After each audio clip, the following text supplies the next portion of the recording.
பாட்டி ஒண்ணு தொடங்கட்டுமா, அதிரடி கலப்பட்டுமா?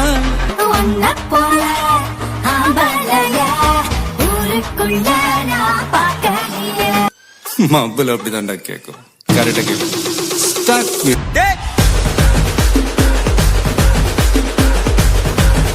கொண்டாடத்தான் நீ பிறந்த காரணத்தை ஏமறந்த ஐயாரெட்டு நெல்ல போல அவசரமா சமக்க எதிரி ஹார்ட்டை நீ ஸ்டீல் பண்ணிக்கோ, உன் மேல ஏன் கோவம் ஃபீல் பண்ணிக்கோ. நாளைக்கு நிம்மதியா நீ இருக்க